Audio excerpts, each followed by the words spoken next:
नमस्कार, आप देख रहे हैं समाचार। आपके साथ मैं हूं पराक्रम सिंह शेखावत। बताएंगे आपको आज दिन भर से जुड़ी महत्वपूर्ण खबरें। शुरुआत करेंगे सुर्खियों के साथ। दिल्ली में अब मुख्यमंत्री के चेहरे को लेकर टिकी सबकी निगाहें। राजनिवास में कुछ भाजपा विधायकों ने लगाई हाजिरी। आतिशी का हुआ इस्तीफा। नए चेहरे के शपथ लेने तक संभालेंगी दिल्ली का कामकाज।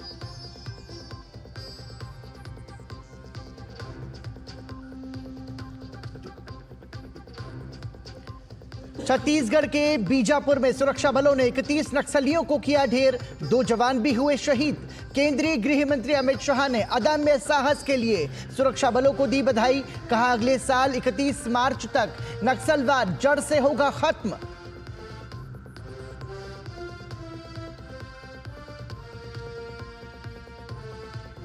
एन बीरेन्द्र सिंह ने मणिपुर के मुख्यमंत्री पद से दिया इस्तीफा। राज्यपाल अजय कुमार भल्ला ने त्यागपत्र किया स्वीकार। दिन में केंद्रीय गृह मंत्री अमित शाह के साथ की थी मुलाकात।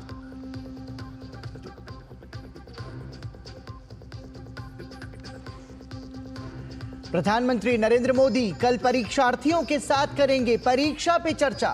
एक नए और जीवंत प्रारूप में होगा कार्यक्रम का आयोजन। तनाव मुक्त परीक्षाओं के विभिन्न पहलुओं को कवर करने वाले 8 दिलचस्प एपिसोड शामिल।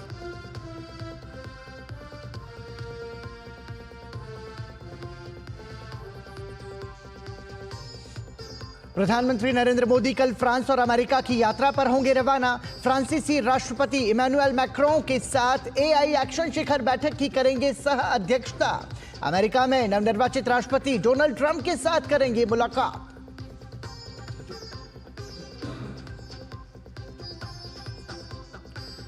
और भारत ने दूसरे वनडे में इंग्लैंड को 4 विकेट से दी शिकस्त। 3 मैचों की सीरीज में बनाई 2-0 की अजेय बढ़त। रोहित शर्मा ने खेली 119 रन की शतकीय पारी।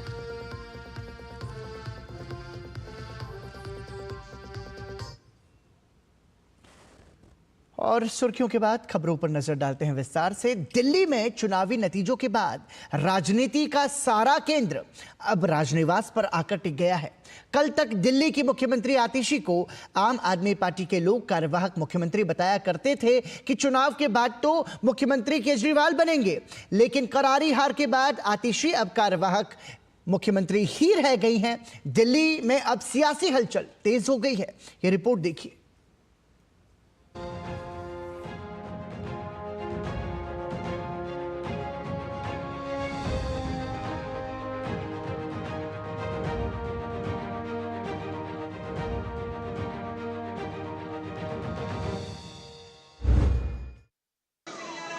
दिल्ली के राजनिवास में प्रवेश करने वाली मुख्यमंत्री आतिशी वापस लौटते ही कार्यकारी मुख्यमंत्री बन गई।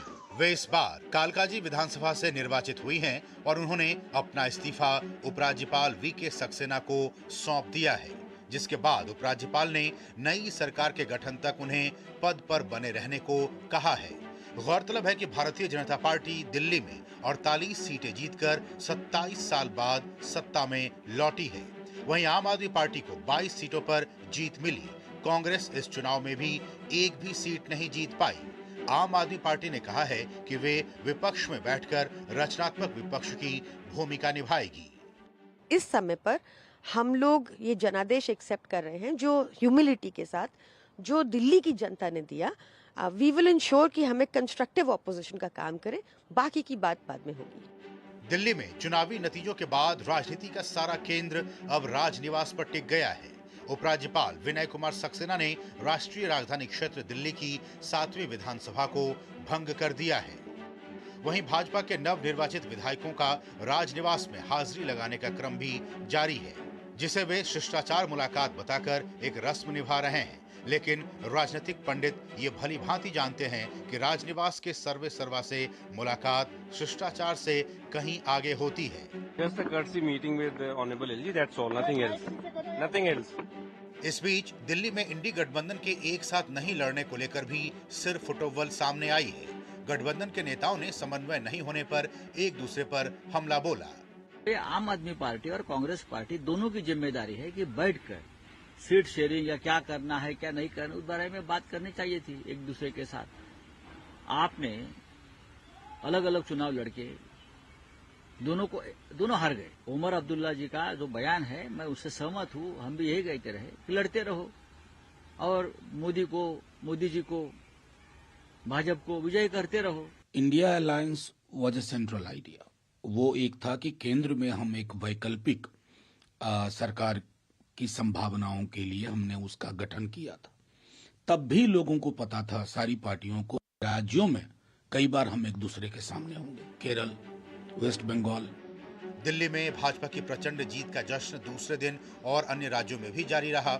हरियाणा के मुख्यमंत्री नायब सिंह सैनी ने भाजपा की जीत का जश्न मनाने के लिए पार्टी नेताओं के साथ जलेबी बनाई और बांटी।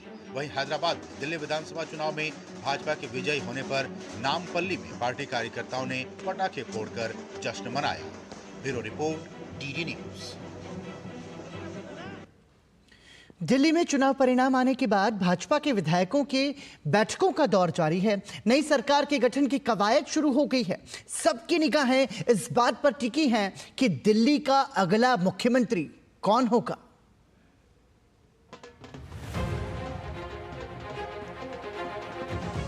दिल्ली विधानसभा चुनाव में भाजपा की शानदार जीत के साथ ही नई सरकार के गठन की कवायद शुरू हो गई है। गृह मंत्री अमित शाह ने दिल्ली में सरकार गठन को लेकर अहम बैठक की। बैठक में भाजपा अध्यक्ष जेपी नड्डा, संगठन महामंत्री बीएल संतोष शामिल हुए। इनके अलावा दिल्ली भाजपा अध्यक्ष वीरेंद्र सचदेवा, चुनाव प्रभारी विजयंत पांडा समेत दिल्ली के कुछ अन्य नेता भी मौजूद रहे। इस बीच दिल्ली बीजेपी अध्यक्ष वीरेंद्र सचदेवा ने एलजी को औपचारिक पत्र लिखकर नवनिर्वाचित भाजपा के 48 विधायकों सहित दिल्ली के सांसदों के साथ एलजी से मिलने का समय मांगा है। दिल्ली बीजेपी अध्यक्ष वीरेंद्र सचदेवा ने पार्टी के नवनिर्वाचित विधायकों की बैठक बुलाई। इसमें नवनिर्वाचित विधायकों का परंपरागत ढोल बाजे से जोरदार स्वागत किया गया। दिल्ली विधानसभा चुनाव में बीजेपी की जबरदस्त जीत के बाद अब प्रदेश कार्यालय में यहाँ पर जो जीते हुए जो 48 जो विधायक हैं उनको यहाँ पर बुलाया गया है और विधायकों का आना लगातार जारी है। आप देख सकते हैं किस तरीके से पूरा यहाँ पर सजावट की गई है, पूरे कार्यालय को सजाया गया है और यहाँ पर जिस तरीके से आप देखिए परंपरागत जो बैंड बाजा है उसकी धुन से यहाँ पर जो है स्वागत जो है वो किया जा रहा है। ये पहाड़ी ये बैंड है, पाइप बैंड है, यहाँ पर बैक पाइपर यहाँ पर है और ये देखिए किस तरीके से यहाँ पर ये धुन जो है वो बजाई जा रही है और लगातार जो है वो स्वागत जो है जो विधायक यहाँ पर आ रहे हैं उनका स्वागत यहाँ पर किया जा रहा है। बैठक में नवनिर्वाचित विधायकों से परिचय व विधानसभा में विकास के रोड मैप पर चर्चा हुई। दिल्ली बीजेपी अध्यक्ष वीरेंद्र सचदेवा, प्रभारी विजयंत पांडा एवं राष्ट्रीय संगठन मंत्री बीएल संतोष बैठक में मौजूद रहे। आज उन वादों को पूरा करने के लिए ये पहला कदम है कि सभी विधायकों से दिल्ली के हमारे सभी बड़े नेता और सांसद बैठ करके बातचीत कर रहे हैं। उनके बीच में तालमेल हो और अगले 1 महीने के अंदर रिजल्ट आना शुरू हो जाए। दिल्ली में करारी हार के बाद आम आदमी पार्टी के संयोजक अरविंद केजरीवाल ने पार्टी के नवनिर्वाचित 22 विधायकों के साथ बैठक की और सभी विधायकों को अपने अपने विधानसभा क्षेत्र में पूरी निष्ठा के साथ काम करने के निर्देश दिए। विधानसभा चुनाव में आपकी हार को लेकर पूर्व मुख्यमंत्री आतिशी ने कहा कि हम जनादेश का सम्मान करते हैं और पार्टी की हार की समीक्षा की जा रही है। उन्होंने कहा कि भाजपा ने चुनाव से पहले जनता से जो वादे किए थे उन्हें पूरा करने के लिए आम आदमी पार्टी भाजपा की जवाबदेही सुनिश्चित करेगी। हम भारतीय जनता पार्टी को ये कहना चाहेंगे कि जैसा उन्होंने वादा किया था कि सभी दिल्ली वालों को ना सिर्फ फ्री बिजली मिलेगी, 300 यूनिट फ्री बिजली मिलेगी, सभी सुविधाएं जारी रहेंगी, तो हम भारतीय जनता पार्टी की ये जवाबदेही तय करके रखेंगे। भारतीय जनता पार्टी की दिल्ली की सत्ता में 27 साल बाद वापसी हुई है। भाजपा ने 70 सदस्यीय विधानसभा में 48 सीटों पर शानदार जीत हासिल की, जबकि आप 22 सीटों पर सिमट कर रह गई। ब्यूरो इनपुट के साथ मुकेश शुक्ला, अजीत द्विवेदी, निशांत राय और अमरेंद्र गुप्ता की रिपोर्ट, डीडी न्यूज। और यहाँ रुक रहे हैं एक छोटे से ब्रेक के लिए, बने रहिए हमारे साथ। खाने में तो स्वाद नहीं है। अरे किफायती लाल, सस्ते वाले दाल मसाले, स्वाद हुआ बेकार। इधर कीमती लाल को देखो, खाना बना कमाल। एमडीएच की हल्दी मिर्ची धनिया करे कमाल। ये रंग दे, ये खुशबू दे, ये तीखा, ये कम पड़े। क्या निराला एमडीएच मसाला। जब धरती चीर कर निकलता है लोहे का पत्थर और मिलता है मोंगिया के जोश से, फिर तपता है, पिघलता है और बनता है फौलाद। अब होता है सरिया सारी खूबियों के साथ। मोंगिया स्टील, मजबूत देश का मजबूत सरिया। एक एक ऐसा तबका जो रिटायरमेंट के बारे में आज भी बिल्कुल नहीं सोचता, वो है औरतें। औरतें कमा के भी वल्नरेबल हैं। सो एनपीएस एक इक्वालिटी ला रहा है, हम सब एक बराबर प्लेटफॉर्म पे हैं। अपने बेहतर कल को सुनिश्चित करने के लिए एनपीएस जरूरी है। एमडीएच की देगी मिर्च, देगी मिर्च का तड़का, अंग अंग फड़का। एमडीएच की देगी मिर्च। ब्रेक के बाद एक बार फिर आपका स्वागत। आप देख रहे हैं समाचार। मणिपुर के मुख्यमंत्री एन बीरेन सिंह ने राजभवन में राज्यपाल अजय कुमार भल्ला को अपना इस्तीफा सौंप दिया है। राज्यपाल ने उनके इस्तीफे को स्वीकार कर लिया है। बीरेन सिंह के साथ भारतीय जनता पार्टी और एनपीएफ के 14 विधायक भी थे। प्रदेश भाजपा अध्यक्ष ए शारदा और भाजपा के वरिष्ठ नेता संबित पात्रा भी प्रतिनिधिमंडल का हिस्सा थे।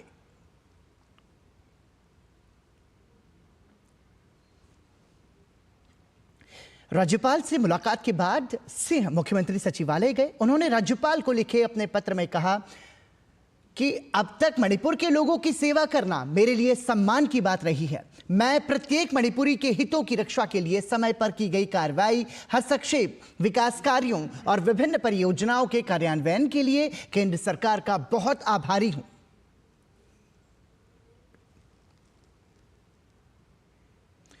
यह घटनाक्रम उनके दिल्ली लौटने के कुछ ही घंटों बाद हुआ है। उन्होंने गृह मंत्री अमित शाह से मुलाकात की थी। बीरेन सिंह ने 10 फरवरी से शुरू हो रहे विधानसभा के आगामी सत्र के सिलसिले में मुख्यमंत्री सचिवालय में भाजपा नीत सत्तारूढ़ गठबंधन के विधायकों के साथ शनिवार को बैठक की थी। यह बैठक विपक्षी दल कांग्रेस द्वारा सिंह के नेतृत्व वाली सरकार के खिलाफ अविश्वास प्रस्ताव लाने की मांग के मद्देनजर आयोजित की गई थी। परीक्षा पे चर्चा कार्यक्रम का 8वां संस्करण कल आयोजित होगा, जिसमें प्रधानमंत्री नरेंद्र मोदी देश भर के बच्चों के साथ संवाद करेंगे। इस बार कार्यक्रम का आयोजन राजधानी दिल्ली के सुंदर नर्सरी में हुआ है, जहां प्रधानमंत्री सभी राज्यों से आए 36 बच्चों के साथ संवाद करेंगे। कार्यक्रम को लेकर इस साल छात्रों में जबरदस्त उत्साह देखा गया और रिकॉर्ड 3 करोड़ 56 लाख छात्रों, शिक्षकों और अभिभावकों ने कार्यक्रम के लिए रजिस्ट्रेशन कराया। छात्रों का मानना है कि परीक्षा पर चर्चा कार्यक्रम के जरिए परीक्षा के तनाव को दूर करने और उन्हें एग्जाम वॉरियर बनने में मदद मिली है। प्रधानमंत्री नरेंद्र मोदी विभिन्न अवसरों पर स्कूली छात्रों के साथ संवाद करने का मौका नहीं छोड़ते, पर परीक्षा पे चर्चा प्रधानमंत्री का सबसे पसंदीदा कार्यक्रम है, जिसके जरिए वो देश भर के छात्रों से रूबरू होते हैं और उन्हें परीक्षा के तनाव से बेहतर तरीके से निपटने के गुर बताते हैं। अब तक ये कार्यक्रम टाउन हॉल फॉर्मेट में आयोजित होता रहा है, लेकिन इस बार परीक्षा पे चर्चा बिल्कुल नए अंदाज में होगी। राजधानी दिल्ली में सुंदर नर्सरी के प्राकृतिक और शांत माहौल में प्रधानमंत्री देश के सभी राज्यों और केंद्र शासित प्रदेशों से आए 36 बच्चों के साथ संवाद करेंगे। इस बार परीक्षा पे चर्चा कार्यक्रम के 7 अलग-अलग एपिसोड भी आयोजित होंगे, जिनमें परीक्षा से जुड़े विभिन्न पहलुओं मसलन अनुशासन, मानसिक स्वास्थ्य, पोषण, रचनात्मकता और सकारात्मकता वगैरह पर चर्चा की जाएगी। जो उम्दा स्पोर्ट्स पर्सन हैं वो होंगे, मेंटल हेल्थ से होंगे, nutrition, technology and finance, creativity and positivity, mindfulness और जो हमारे पीपीसी के टॉपर्स हैं उनके साथ किए जाएंगे। तो ये कुल 7 एपिसोड्स आएंगे। ये जब पहला पीपीसी हुआ था 2018 में, तो 8 लाख स्टूडेंट्स, टीचर्स, पेरेंट्स इससे जुड़े थे, लेकिन लोगों ने इसके वैल्यू को देखा कि कंट्री के एट द हाईएस्ट लेवल से परीक्षा पे चर्चा हो रही है, एक ऐसा विषय जिस पर हम पब्लिक में ऐसी बातें नहीं करते थे, तो उसे अब पब्लिक डिस्कोर्स का माननीय प्रधानमंत्री जी ने हिस्सा बना दिया है। और उसका प्रतिफल यह है कि इस वर्ष हम देख रहे हैं कि 3 करोड़ 56 लाख स्टूडेंट्स, टीचर्स और पेरेंट्स ने इसमें रजिस्ट्रेशन कराया है।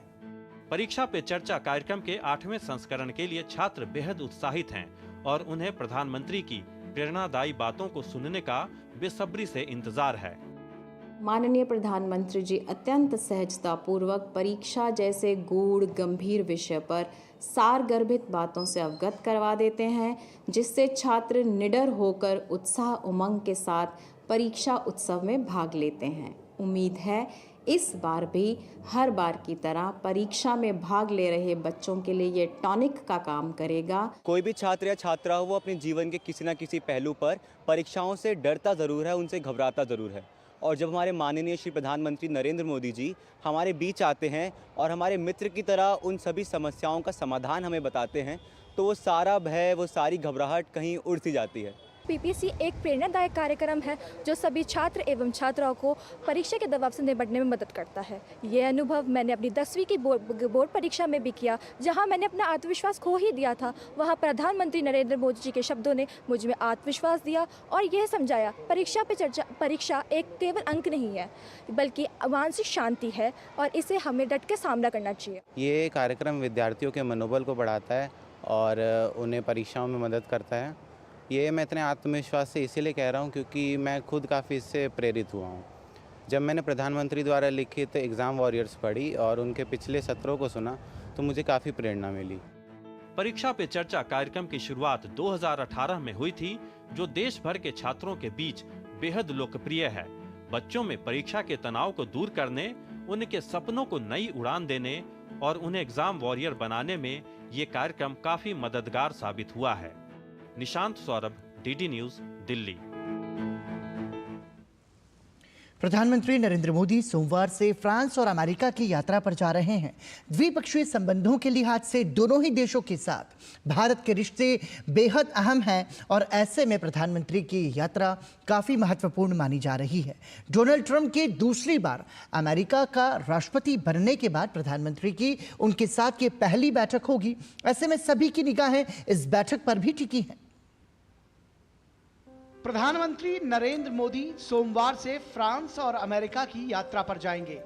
उनकी ये यात्रा आर्टिफिशियल इंटेलिजेंस, रक्षा व्यापार और सामरिक भागीदारी पर विशेष रूप से केंद्रित होगी। प्रधानमंत्री मोदी पेरिस में फ्रांस के राष्ट्रपति इमैनुअल मैक्रों के साथ एआई एक्शन शिखर बैठक की सह अध्यक्षता करेंगे। बैठक में नैतिक एआई प्रशासन और वैश्विक विनियामक ढांचे पर विशेष चर्चा होगी। एआई समिट जो है काफ़ी क्रूशल पड़ाव है इस टेक्नोलॉजी को देखने के लिए, क्योंकि इसके रहते हम दोनों देशों के बीच में काफ़ी साझे कंसर्न है कि जो डेवलपिंग कंट्रीज़ हैं, जैसे ग्लोबल साउथ है जिसको हम रिप्रेजेंट करते हैं, उसमें डिजिटल डिवाइड ना हो या जिस तरीके से एआई के टूल्स बनाए जा रहे हैं वो सेफ़ हों, हमारी जो कल्चरल कॉम्प्लेक्सिटी है उसके मुताबिक डेटा बायस ना हो।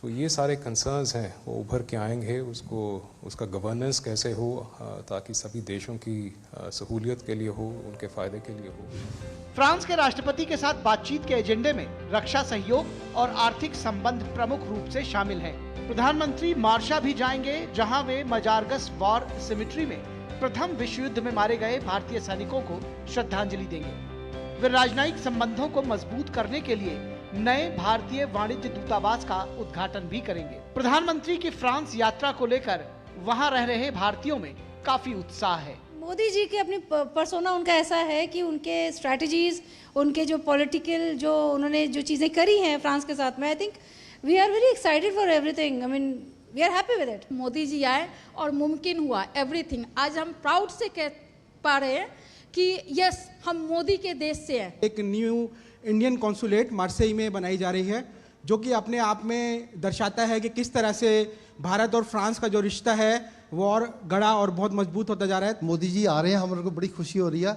मेरे को इतनी खुशी है कि हमारी जितनी भी कम्युनिटी, हमारे दोस्त हैं, तुर्की लोग, अरबी लोग, सब मोदी को जानते हैं। कहते हैं आप इंडिया से हैं और मोदी मोदी करते हैं सभी लोग। पहले प्रधानमंत्री है देश के, जो सब धर्मों को साथ लेके चल रहे हैं और सब धर्मों की इज्जत करते हैं और सब धर्मों को साथ लेने का काम जो कर रहे हैं। प्रधानमंत्री मोदी फ्रांस से वॉशिंगटन के लिए रवाना होंगे, जहां वे अमेरिका के राष्ट्रपति डोनाल्ड ट्रंप से मुलाकात करेंगे। डोनाल्ड ट्रंप के दूसरी बार अमेरिका का राष्ट्रपति बनने के बाद प्रधानमंत्री की उनके साथ ये पहली बैठक होगी। दोनों नेताओं की द्विपक्षीय बातचीत में व्यापार, रक्षा सहयोग और आव्रजन संबंधी मुद्दे शामिल होंगे। स्वतंत्रता, लोकतंत्र और नवाचार के साझा मूल्यों के साथ भारत और फ्रांस अपने संबंधों को और मजबूत कर रहे हैं। प्रधानमंत्री नरेंद्र मोदी की यात्रा के साथ दोनों देशों के बीच संबंध वैश्विक कूटनीति, सुरक्षा और सांस्कृतिक आदान प्रदान की नई ऊंचाइयां छूने के लिए तैयार है। कैमरा पर्सन राकेश के साथ मैं तापस भट्टाचार्य, दूरदर्शन समाचार, पेरिस। छत्तीसगढ़ में सुरक्षा बलों के जवानों को बड़ी सफलता मिली है। छत्तीसगढ़ के बस्तर संभाग के बीजापुर जिले में सुरक्षा बलों और नक्सलियों के बीच बड़ी मुठभेड़ हुई। 31 वर्दीधारी नक्सलियों को मार गिराया, जिसमें 11 महिला नक्सली भी शामिल हैं। इस मुठभेड़ में एक डीआरजी और एक एसटीएफ के जवान भी शहीद हुए हैं। नक्सलियों पर कसी नकेल। छत्तीसगढ़ के बीजापुर में 30 से ज्यादा नक्सली ढेर, भारी मात्रा में हथियार और विस्फोटक सामग्री बरामद। सरकार का मार्च 2026 तक नक्सलवाद को समाप्त करने का संकल्प। नक्सल मुक्त भारत बनाने की दिशा में सुरक्षा बलों को छत्तीसगढ़ के बीजापुर में बड़ी सफलता मिली है। सुरक्षा बलों ने छत्तीसगढ़ महाराष्ट्र सीमा पर एक ऑपरेशन में 30 से ज्यादा नक्सलियों को ढेर कर दिया। हालांकि इस ऑपरेशन में 2 जवान भी शहीद हो गए हैं, जबकि 2 जवान घायल भी हुए हैं। यह मुठभेड़ बीजापुर के इंद्रावती नेशनल पार्क इलाके में हुई। इस ऑपरेशन में डीआरजी, एसटीएफ और बस्तर फाइटर के 1000 जवानों की संयुक्त टीम शामिल हुई। मुठभेड़ स्थल से भारी मात्रा में हथियार और विस्फोटक सामग्री बरामद की गई है, जिसमें AK-47, SLR, INSAS rifle, 303, BGA launcher और विस्फोटक पदार्थ शामिल हैं। डीआरजी, एसटीएफ, बस्तर फाइटर माओवादी के बीच अनेक बार रुक कर मुठभेड़ हुई। मुठभेड़ के उपरांत इलाके के सर्चिंग में अब तक कुल 31 माओवादी का डेड बॉडी रिकवर की गए थे। घटनास्थल से काफी बड़ी मात्रा में AK-47, INSAS, SLR, BGA launcher एवं अन्य आर्म्स अम्युनिशन भी बरामद की गए थे। मुठभेड़ के दौरान डीआरजी और एसटीएफ का कुल 2 जवान घायल हो गए। दोनों जवान का इलाज रायपुर में जारी है। उनकी स्थिति सामान्य एवं खतरा से बाहर है। मुठभेड़ के दौरान एक डीआरजी और एक एसटीएफ कुल 2 जवान नक्सली से बहादुरी से लड़ते हुए वीर गति प्राप्त कर लिया। केंद्रीय गृह मंत्री अमित शाह ने शहीद जवानों को श्रद्धांजलि अर्पित करते हुए 2026 तक नक्सलवाद को समाप्त करने का संकल्प दोहराते हुए कहा कि मानवता विरोधी नक्सलवाद को समाप्त करने में आज हमने अपने 2 बहादुर जवानों को खोया है। यह देश इन वीरों का सदा ऋणी रहेगा। शहीद जवानों के परिजनों के प्रति भावपूर्ण संवेदनाएं व्यक्त करता हूं। साथ ही पुनः यह संकल्प दोहराता हूं कि 31 मार्च 2026 से पहले हम देश के नक्सलवाद को जड़ से समाप्त कर देंगे, ताकि देश के किसी भी नागरिक को इसके कारण अपनी जान न गंवानी पड़े। हमारे जवानों के साहस को हम सलाम करते हैं। बहुत बहादुरी के साथ नक्सलवाद के साथ लड़ रहे हैं। मुझे पूरा विश्वास है कि जिस बहादुरी के साथ हमारे जवान लड़ रहे हैं, निश्चित रूप से हमारे माननीय प्रधानमंत्री जी और माननीय गृह मंत्री जी का संकल्प पूरा होगा। 31 नक्सलियों के मारे जाने की सूचना है। ये सभी वर्दीधारी थे और AK-47, इंसास, BGL लॉन्चर्स, ऐसे सारी चीजें, ऑटोमेटेड बड़े सारे हथियार उनसे बरामद किए गए। नक्सलियों के खिलाफ अभियान में सुरक्षा बलों को पिछले साल से बड़ी कामयाबी मिल रही है। राज्य में इस साल अब तक 81 नक्सली मारे गए हैं, जिसमें 65 बस्तर संभाग में ढेर हुए हैं। इसमें बीजापुर सहित 7 जिले शामिल हैं, जबकि 2024 में अलग अलग मुठभेड़ों में जवानों ने 219 नक्सलियों को ढेर किया था। ब्यूरो इनपुट के साथ सोमेश पटेल की रिपोर्ट, DD न्यूज। एशिया की सबसे बड़ी 5 दिवसीय एरोस्पेस और रक्षा प्रदर्शनी एरो इंडिया 2025 का आगाज सोमवार से बेंगलुरु में हो रहा है। इससे पहले रविवार को बेंगलुरु में आयोजित कर्टेन रेजर कार्यक्रम में रक्षा मंत्री राजनाथ सिंह ने कहा कि आज भारत का एरोस्पेस उद्योग तीव्र गति से आगे बढ़ रहा है। उन्होंने कहा कि हम न केवल भारत के भीतर प्रमुख प्लेटफॉर्मों और उपकरणों को डिजाइन और विकसित करने में सक्षम हैं, बल्कि हमने देश के भीतर एक विशाल आपूर्ति श्रृंखला भी सफलतापूर्वक स्थापित की है। India's aerospace industry is advancing at a rapid pace. Under the visionary leadership of our Honorable Prime Minister, we have galvanized the entire defense sector, especially the aerospace sector, like never before.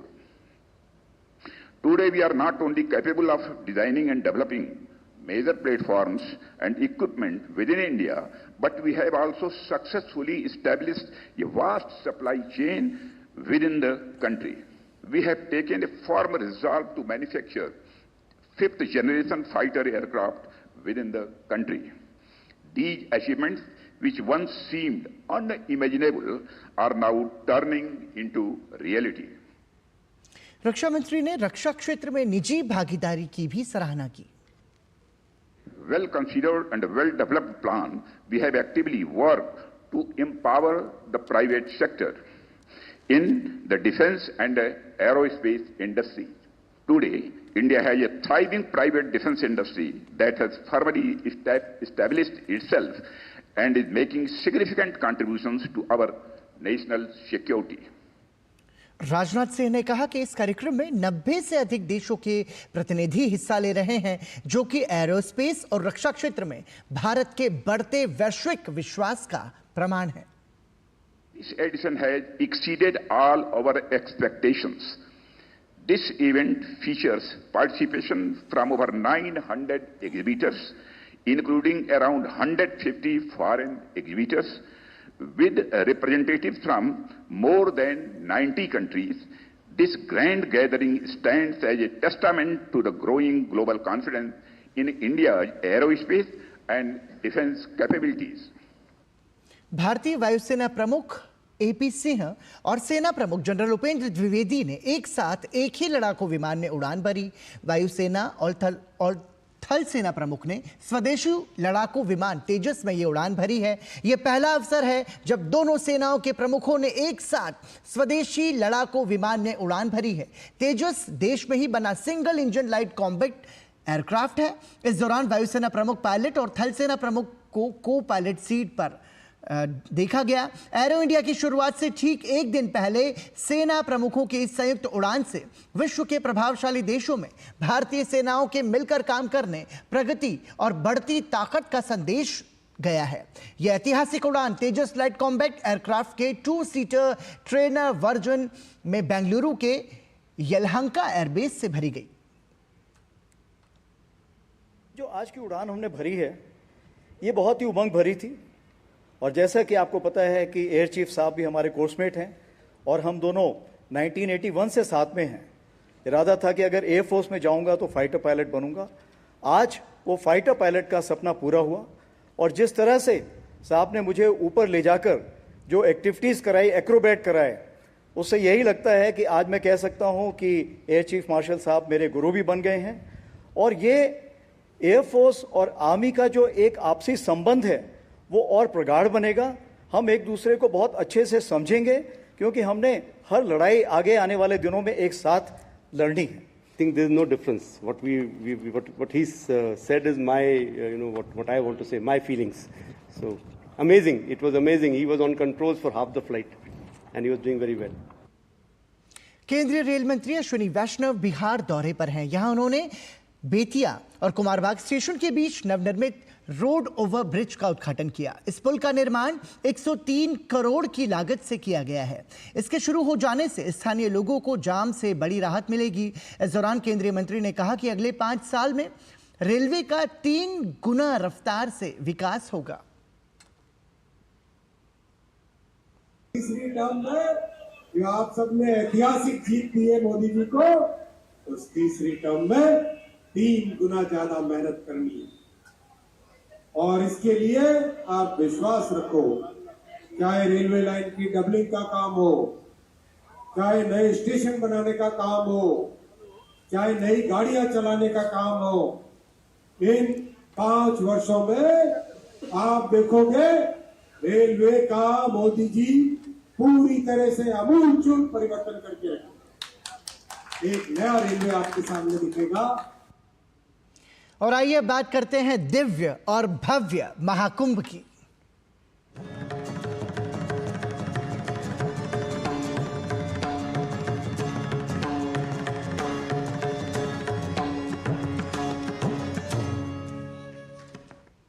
Prayagraj Mahakumbh की भव्यता और दिव्यता पूरी दुनिया से श्रद्धालुओं को अपनी ओर खींच रही है और दुनिया के कोने कोने से श्रद्धालु त्रिवेणी के पवित्र संगम में पुण्य की डुबकी लगाने के लिए भारी संख्या में प्रयागराज महाकुंभ में पहुंच रहे हैं।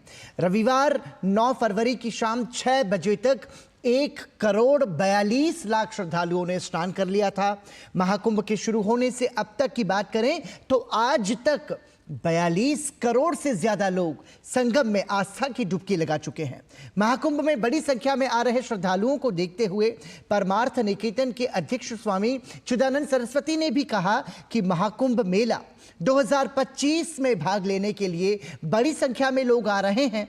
ये भक्ति और आस्था के संगम की सुंदरता है। इसका श्रेय प्रधानमंत्री नरेंद्र मोदी को जाता है। चारों तरफ लोग स्नान कर रहे हैं, ध्यान कर रहे हैं, दान कर रहे हैं, आनंद ले रहे हैं। ये भीड़ की यात्रा नहीं है, ये भाव की यात्रा है। इसलिए कोई थकता नहीं है। चलना कितना भी पड़े, दूर कितनी भी जाना पड़े, लेकिन एक डुबकी लग जाए, बस यही तो इस देश की श्रद्धा है। मैं इस देश की श्रद्धा को, इस देश की माटी को, इस देश के लोगों को प्रणाम करता हूं। मेरे देश की माटी तुझको 100-100 बार प्रणाम। आप तो कहता मेरे देश की जनता तुझको 100-100 बार प्रणाम। और फिर मैं पुनः ये श्रेय देना चाहता हूँ भारत के ऊर्जावान तपस्वी प्रधानमंत्री जी को और उनके मार्गदर्शन में आदरणीय योगी जी को और पूरी मेला टीम को। महाकुंभ में त्रिवेणी के पवित्र संगम में डुबकी लगाने के लिए राष्ट्रपति द्रौपदी मुर्मू 10 फरवरी को प्रयागराज पहुंचेंगी। राष्ट्रपति संगम में आस्था की डुबकी लगाने के साथ ही अक्षय वट और बड़े हनुमान मंदिर में दर्शन और पूजन करेंगी। राष्ट्रपति का स्वागत करने के लिए इस दौरान उत्तर प्रदेश के मुख्यमंत्री योगी आदित्यनाथ भी मौजूद रहेंगे। राष्ट्रपति डिजिटल महाकुंभ अनुभव केंद्र का अवलोकन भी करेंगी, जिसमें महाकुंभ मेले की विस्तृत जानकारी तकनीकी माध्यम से उपलब्ध कराई जा रही है। राष्ट्रपति का महाकुंभ दौरा न केवल प्रयागराज के लिए ऐतिहासिक होगा, बल्कि देश भर के श्रद्धालुओं के लिए भी एक प्रेरणादायी क्षण होगा। उनकी उपस्थिति से महाकुंभ के धार्मिक, सांस्कृतिक और आध्यात्मिक महत्व को एक नई ऊंचाई मिलेगी। राष्ट्रपति के दौरे को देखते हुए प्रयागराज में सुरक्षा व्यवस्था चाक चौबंद कर दी गई है।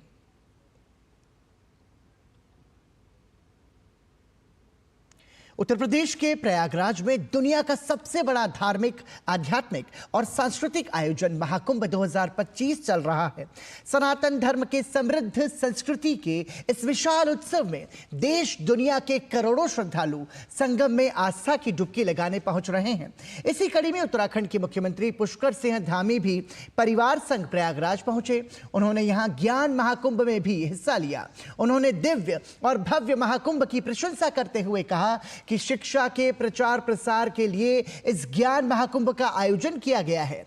निश्चित रूप से यह ज्ञान महाकुंभ हमारी आने वाली पीढ़ी को एक नई दिशा देने का काम करेगा।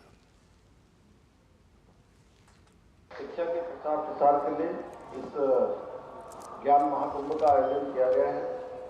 निश्चित रूप से ये ज्ञान महाकुंभ हमारे आने वाली नई पीढ़ी को, हमारे विद्यार्थियों को, छात्रों को एक नई दिशा देने का काम करेगा। शिक्षा के क्षेत्र में उनको आगे बढ़ने के लिए प्रेरित करेगा और ये हम सब लोगों के लिए एक ऐतिहासिक पल है, ऐतिहासिक क्षण है। अनेक काम आज हमारे देश के अंदर हो रहे हैं, अनेक नई नई योजनाओं पर काम हो रहा है, भारत निरंतर आगे बढ़ रहा है। महाकुंभ की दिव्य महिमा सभी को अपनी ओर खींच रही है। त्रिवेणी के संगम में आस्था की डुबकी लगाने सभी लोग प्रयागराज महाकुंभ पहुंच रहे हैं। राष्ट्रीय स्वयंसेवक संघ के सरकार्यवाह दत्तात्रेय होसबोले भी पवित्र त्रिवेणी के संगम में डुबकी लगाने के लिए महाकुंभ पहुंचे हैं। होसबोले 2 दिन यानी कि 9 और 10 फरवरी को महाकुंभ में ही रहेंगे।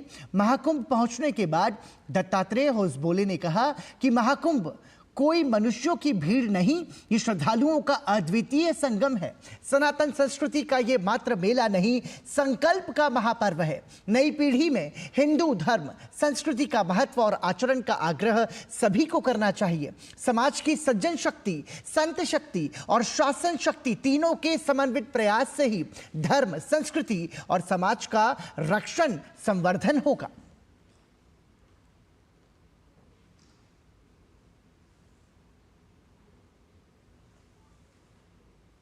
और सोशल मीडिया पर प्रयागराज महाकुंभ को लेकर एक फर्जी वीडियो वायरल हो रहा है। इस वीडियो में यह कहा जा रहा है कि महाकुंभ में एक बार फिर से आग लगी है, इसमें कई लोग हताहत हुए हैं, लेकिन ये वीडियो पूरी तरह से फर्जी है और ऐसी कोई घटना महाकुंभ में नहीं घटी है। भारत सरकार के पत्र सूचना कार्यालय यानी कि PIB ने अपने एक्स हैंडल पर इस वीडियो को साझा करते हुए इसे फर्जी बताया है। PIB ने कहा है कि यह आग लगने का एक पुराना वीडियो है जिसे महाकुंभ से जोड़कर साझा किया जा रहा है। श्रद्धालु बिना किसी परेशानी के महाकुंभ पहुंच रहे हैं और संगम में आस्था की डुबकी लगा रहे हैं। महाकुंभ में प्रशासन पूरी तरह से मुस्तैद है। और बढ़ते हैं आगे, महाकुंभ से जुड़ी खबरों में इतना ही। बात करते हैं खेलों की। एशियाई खेलों की पदक विजेता ज्योति याराजी का बेहतरीन प्रदर्शन राष्ट्रीय खेलों में भी देखने को मिला। ज्योति ने 100 मीटर की बाधा दौड़ में स्वर्ण पदक हासिल किया।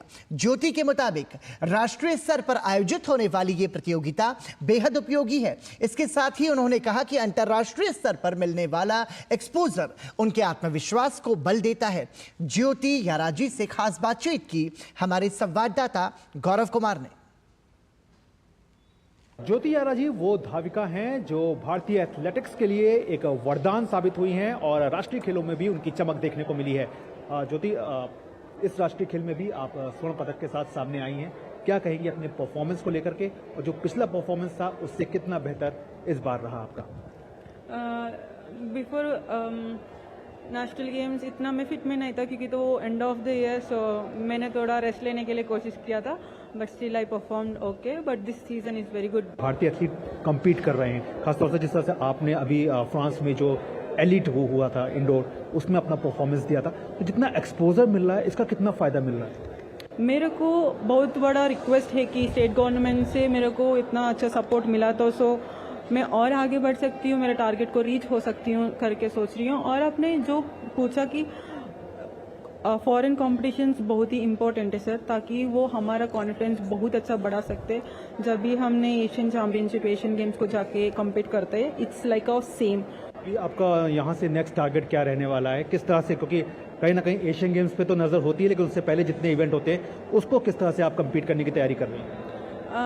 अभी उसके बाद तो फेडरेशन कप है सर, तो फेडरेशन कप के लिए हम रेडी होते हैं। थोड़ा अभी ट्रैवलिंग हो गया तो मेरे बॉडी थोड़ा रिलैक्स करके फिर again I will try to run fast. कितना बदलाव आप देख रही हैं भारतीय एथलेटिक्स में? बहुत ही अच्छा से इम्प्रूव हुआ सर। पहला आपने देखा तो बहुत 13-9 ऐसा करता था, मतलब 2-3 इयर्स के पहला, बट अभी लड़की लोग बहुत अच्छा इम्प्रूव कर रहे हैं और एक को एक देख के बहुत अच्छे से हम सीख पा रहे हैं। उत्तराखंड के इस ट्रैक के बारे में क्या कहेंगे, जिस तरह से ये स्मार्ट ट्रैक जो है वो सामने है? फर्स्ट ऑफ ऑल मैं बहुत ही ग्लैड हूँ इधर हूँ, और क्योंकि हमको इतनी अच्छा ट्रैक दिया। It's a new and fast track and बहुत अच्छा ऑर्गेनाइजेशन और बहुत अच्छा क्लाइमेट भी बहुत अच्छा है। मेरे को तो बहुत पसंद भी आया। So thank you so much having me here. बाकी बहुत बहुत शुक्रिया। तो ये हैं ज्योति याराजी, जिनका साफ तौर पर कहना है कि देश में जो स्पोर्ट्स इंफ्रास्ट्रक्चर है वो भी बेहद मजबूत हुआ है। साथ ही साथ वो अपनी तैयारी को लेकर के कह रही हैं कि वो ये जो मंच होते हैं इसका कहीं ना कहीं फ़ायदा जो है वो एथलीटों को मिलता है, और जो एक बड़े रूप में इसका जो बड़ा स्तर का जो फ़ायदा होता है वो अंतर्राष्ट्रीय स्तर की प्रतियोगिता में देखने को अक्सर मिल जाता है। कैमरामैन मनमोहन सिंह के साथ मैं गौरव कुमार, DD न्यूज़, देहरादून, उत्तराखंड। उत्तराखंड के विशेष खेल सचिव अमित सिन्हा ने कहा है कि राज्य में राष्ट्रीय खेलों को लेकर तैयारी की गई। खेलों की विश्व स्तरीय और बुनियादी सुविधाएं यहां के युवाओं को न केवल खेलों में आगे बढ़ाएंगी बल्कि अंतर्राष्ट्रीय स्तर पर भी इसका फायदा देखने को मिलेगा। इसके साथ ही उन्होंने कहा कि राष्ट्रीय खेल से राजधानी देहरादून और हल्द्वानी को खेल गांव के रूप में नई पहचान मिली है। अमित सिन्हा से खास बातचीत की हमारे सहयोगी गौरव कुमार ने। उत्तराखंड शानदार तरीके से 38वें राष्ट्रीय खेलों की मेजबानी कर रहा है, और इस वक्त इस पर और ज्यादा बात करने के लिए हमारे साथ हैं उत्तराखंड के principal sports secretary Amit Sinha. Amit Sinha ji, आप बताइए किस तरह से, कितनी बड़ी चुनौती थी सबसे पहले तो नेशनल गेम्स को आयोजित करना, और जिस तरह से ये सफलतापूर्वक मेजबानी की है उत्तराखंड ने, क्या कहेंगे? माननीय मुख्यमंत्री जी ने हम पे विश्वास दिखाया कि आपको ये करना है, और उन्होंने ये कहा कि पैसे की कमी नहीं आने देंगे और किसी भी चीज़ की कमी नहीं आने देंगे। उन्होंने हमसे यही कहा कि इसको जैसे भी हो वर्ल्ड क्लास का बनाना है। तो ये मैं कहूँगा कि माननीय मुख्यमंत्री जी की पहल थी कि ये हम लोग कर। उत्तराखंड के 11 अलग अलग शहरों में क्योंकि ये गेम्स जो हैं वो आयोजित हो रहे हैं, तो इसमें कहना चाहिए जो ट्रांसपोर्टेशन सिस्टम था उसको भी बिल्डअप करना था, साथ ही खिलाड़ियों को किसी तरह की कोई दिक्कत ना हो, दर्शक जो हैं वो मैच देखने तक पहुंचे, इन सब चीज़ों की व्यवस्था को किस तरह से मेंटेन किया? हमारे सारे ग्राउंड लगभग शहर से बहुत दूर पे हैं, चाहे वो देहरादून का हो, चाहे रुद्रपुर का हो, चाहे इवन हरिद्वार का हो, शहर से दूर, सिर्फ हल्द्वानी का दूर है, रुद्रपुर का तो नज़दीक है। तो इसके कारण हमें शहर से लोगों को उठाना लाना, उनमें भावना जागृत करना कि नेशनल गेम्स कितना महत्वपूर्ण है। तो ये आप देखिए अभी ये माहौल हो गया है कि यहाँ पर एक मेला सा लगा हुआ है। सबसे ज़्यादा चर्चा जो है वो इस एथलेटिक्स के सिंथेटिक ट्रैक की है, जो कि अब स्मार्ट ट्रैक के रूप में है। इसकी क्या कुछ खासियत है आप बताइए? देखिए स्मार्ट ट्रैक इसलिए है कि इसमें सेंसर्स लगे हैं, इसमें सेंसर लगे हैं, सेंसर के माध्यम से हम स्पीड, स्ट्रेंथ, आज बाकी चीज़ों की इसमें हम टेस्टिंग करते हैं। तो ट्रेनिंग के लिए ये हमारा बहुत कामयाबी का चीज़ है। साथ में हमने फिनिशिंग लाइन पे भी हमारे देखा सेंसर लगे हैं। इसके साथ ही आप देखिएगा कि इसमें हमें सब जगह जगह पे हमने नीचे इसके पाइपलाइन डाला ताकि कई बार तार को ले जाना उसके लिए जरूरत पड़ती है। तो इस तरह देखा है तो हम लोग काफ़ी इसमें टेक्नोलॉजी यूज़ किए हैं। ये जो इंफ्रास्ट्रक्चर है वो आगे तक बिल्डअप रहे, आगे तक लोगों के यूज में आता रहे, इसको लेकर के किसी तरह की कोई को मैं बता दूं, उत्तराखंड एथलेटिक्स में पहले से ही काफी कुछ एक्टिव रहा है और ये ट्रैक कभी मैंने खाली नहीं देखा। तो मेरी पूरी उम्मीद है, इस बार ओलंपिक में भी हमारे 3 बच्चे गए थे, 4 में से 3 हमारे एथलेटिक्स वाले थे। तो मुझे पूरी उम्मीद है कि इस नए एथलेटिक ट्रैक के ऊपर प्रयास करके, अभ्यास करके 40 एथलीट जाएंगे अगली ओलंपिक में। आपने समय दिया इसके बहुत बहुत शुक्रिया। तो ये हैं अमित सिन्हा, जिनका साफ तौर पर कहना है कि ये जो एथलेटिक्स ट्रैक है वो भी कहीं ना कहीं जो यहाँ के जो युवा हैं उनको फायदा पहुंचाएगा। साथ ही साथ यहाँ का ये इंफ्रास्ट्रक्चर के बारे में उन्होंने साफ तौर पे कहा कि इसके लिए एक बड़ी चुनौती जरूर थी, लेकिन अब ये सफलतापूर्वक सबके सामने है। कैमरामैन उत्तम सिंह के साथ मैं गौरव कुमार, डीडी न्यूज, देहरादून, उत्तराखंड। महाराष्ट्र के धावक तेजस अशोक का दबदबा 38वें राष्ट्रीय खेलों में भी दिखाई दिया। तेजस ने 110 मीटर बाधा दौड़ का स्वर्ण पदक अपने नाम किया। ये लगातार तीसरी बार रहा जब तेजस ने राष्ट्रीय खेलों में स्वर्ण पदक जीता। तेजस के लिए कैसा रहा राष्ट्रीय खेलों का अनुभव, इस पर उनसे खास बातचीत की हमारे संवाददाता गौरव कुमार ने। 110 मीटर की बाधा दौड़ में तेजस अशोक का जलवा जो है एक बार फिर से देखने को मिला है। इस वक्त वो हमारे साथ हैं। तेजस, लगातार तीसरा राष्ट्रीय खेलों में आपका मेडल, वो भी गोल्ड मेडल, क्या कहेंगे? शुक्रिया सर, बहुत अच्छा लगा यहाँ पे उत्तराखंड में आके, और जैसा यहाँ पे काफ़ी अच्छा इन्होंने प्रिपरेशन कर रखा है, तो मुझे बहुत अच्छा लगा कि मैं तीसरी बार नेशनल गेम्स में आके गोल्ड मेडल जीत पाया। कितना मुश्किल होता है, क्योंकि अपने परफॉर्मेंस को एक बार ऊपर पहुंचाना अच्छी बात होती है, लेकिन वहां पे मेंटेन रहना और लगातार तीसरी बार मेडल, गोल्ड मेडल जीतना कितना मुश्किल था आपके लिए? काफ़ी देखिए, मतलब मुश्किल हम खुद बनाते हैं उसको। आई थिंक अगर हम लोग प्रयास करते रहे कि आगे कैसे इम्प्रूव किया जाए, कैसे अपना परफॉर्मेंस बढ़ाया जाए, और वो सीधा ऐसा जंप नहीं आता है, तो आप कंसिस्टेंट रहते हो, एक ही लेवल पर आप कंसिस्टेंटली परफॉर्म करते रहते हो, और तब जाके कहीं वो एक जंप आता है। और इसके साथ ही आपने अपनी स्कोर लाइनिंग जो है उसको भी सुधारा, क्योंकि लास्ट टाइम आपका 13.80 था, इस बार और उसमें सुधार हुआ है। जी, मतलब कुछ काफी अच्छा था, मतलब 13.65 का टाइमिंग था, तो मुझे काफ़ी अच्छा लगा कि चलो इट्स कंसिस्टेंट। अभी इस ट्रैक के बारे में क्या कहेंगे? जिस तरह का ये ट्रैक है और स्मार्ट ट्रैक का इसको रूप दिया गया है, तो जिस तरह से एक पूरा इंफ्रास्ट्रक्चर जो है केवल उत्तराखंड में नहीं बल्कि पूरे देश में जिस तरह से स्पोर्ट्स इंफ्रास्ट्रक्चर मजबूत हो रहा है, उसको लेकर के क्या कहेंगे? बहुत बढ़िया लग रहा है, बहुत अच्छा लग रहा है, क्योंकि मैं जिस जगह से आता हूँ, छत्रपति संभाजी नगर, वहाँ पे मराठवाड़े में, पूरे मराठवाड़े में हमारे पास एक भी सिंथेटिक ट्रैक नहीं था। तो मैं जैसे जैसे मैंने परफॉर्मेंस अपना कोशिश करता रहा बढ़ाने की, तो मैंने देखा कि बाहर मुंबई में हो गया या फिर कहीं जैसे उत्तराखंड में हो गया, तो ऐसे ट्रैक्स है अवेलेबल, और नए नए खिलाड़ियों को जैसे अभी अगर ऐसी सुविधाएं मिलेगी तो काफ़ी हमारा खेल जो है वो प्रोग्रेस करेगा। अभी नेक्स्ट टारगेट क्या है? अभी नेक्स्ट टारगेट है 4 दिन तक घूमना। तो वो घूमूंगा, फिर वापस थोड़ा सा बॉडी को रिलैक्स चाहिए, क्योंकि मैं काफ़ी समय से यूरोप में था और वहाँ पे कॉम्पिटिशन्स कर रहा था, तो बॉडी मेरी थोड़ी सी थकी हुई है and I need some rest. तो उसके बाद मैं एक अच्छा खासा एक ट्रेनिंग करूंगा। बाकी बहुत बहुत शुक्रिया। तो ये है तेजस अशोक, जिनका साफ तौर पर कहना है कि उनकी जो कोशिश रहेगी वो आगे आने वाले जो टूर्नामेंट्स हैं उसमें बेहतर करने की रहेगी, और इस तरह के जो ट्रैक्स हैं उसकी उन्होंने बेहद तारीफ की और साथ ही कहा कि देश में जो स्पोर्ट्स का इंफ्रास्ट्रक्चर है वो बेहद मजबूती के साथ सामने आ रहा है। कैमरामैन मनमोहन के साथ मैं गौरव कुमार, डीडी न्यूज, देहरादून, उत्तराखंड। भारत ने 3 मैचों की सीरीज के दूसरे मुकाबले में इंग्लैंड को 4 विकेट से हरा दिया। इस जीत के साथ ही भारत ने सीरीज में अजेय बढ़त हासिल कर ली। मुकाबले में इंग्लैंड से मिले 305 रन के लक्ष्य को भारत ने 45वें ओवर में हासिल कर लिया। कप्तान रोहित शर्मा और शुभमन गिल ने टीम को शानदार शुरुआत दिलाई। भारत को पहला झटका शुभमन गिल के रूप में लगा। वो 52 गेंदों में 60 रन बनाकर आउट हुए। इसके बाद विराट कोहली आदिल रशीद का शिकार बने। भारतीय कप्तान रोहित शर्मा 90 गेंदों में 12 चौके और 7 छक्कों की मदद से 119 रनों की शानदार पारी खेलकर पवेलियन लौटे। भारत को चौथा झटका श्रेयस अय्यर के रूप में लगा।